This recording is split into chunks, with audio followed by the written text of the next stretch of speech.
beloveds. It's Kathianne Lewis, and it's Wonderful Wednesday. That means it's time for your faith lift, your midweek faith lift.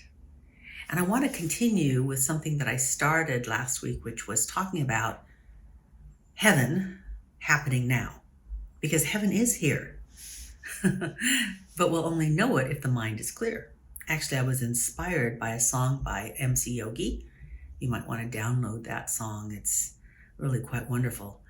When we don't let the distractions interfere with our experience of the presence, the present moment, the presence of God, we have heavenly experiences.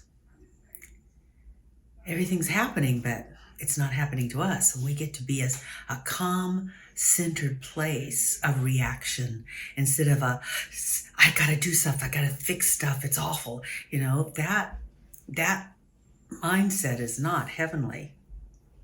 And it's really also not very effective. What's effective are those people who are centered in their own truth. And they speak from that truth and they pray from that truth. They are effective. I want to be effective.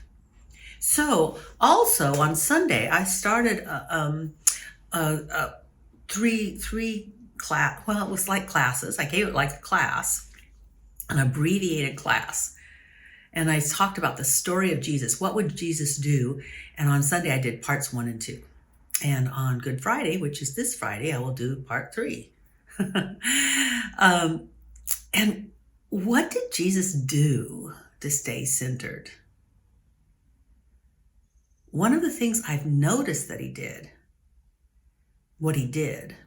is he was paying more attention to what that spirit of truth, which he called the Father. Well, it was interpreted as the Father.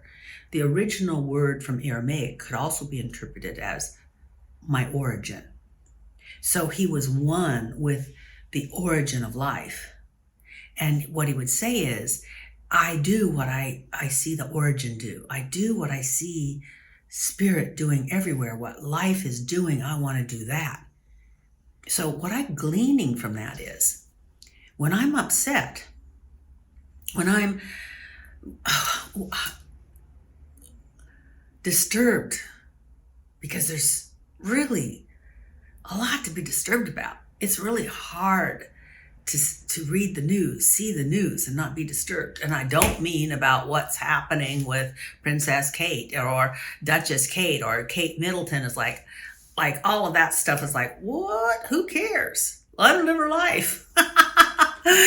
But what's happening in the Middle East? What's happening in Haiti? What's happening in our country? I mean, that can be disturbing. So what would Jesus do? How can I find heaven and be an effective instrument of God's peace on earth? What do I do? And what I noticed in my interpretation of what Jesus did was he was always asking himself, what am I called to do? What would the Father make me do? What would the origin of life have me do as an expression of that life? And what he did was what was right at the time. And then there was no apologies. He didn't have to second guess himself. There's the story of him healing 2 people, and he always seemed to do it on the Sabbath, which was a no-no to that culture at that time. That was called work, and you're not supposed to work on the Sabbath.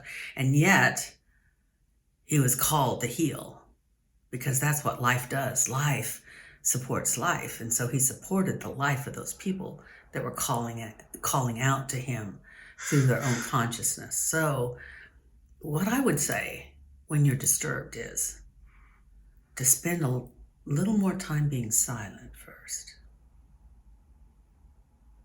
Just being silent.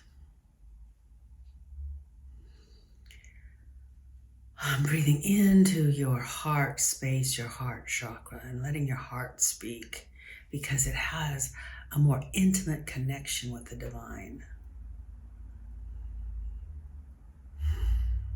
And then asking, what is mine to do today? What is mine to do today? And then go about doing it. And I bet you will have a greater sense of surety that you are contributing to life itself, that you're making your contribution to a better life. And it might just be the life of your garden. It might start there. It might just be the life of your family and your friends. It might start there. But if you continue to listen, you'll continue to get direction. And for me, I can say, nothing is more fulfilling than knowing that I am about my Father God, Spirit's, Mother God's direction. Now think on that, my friends. And I'll see you later. I am to sing of the glory of God. Sing of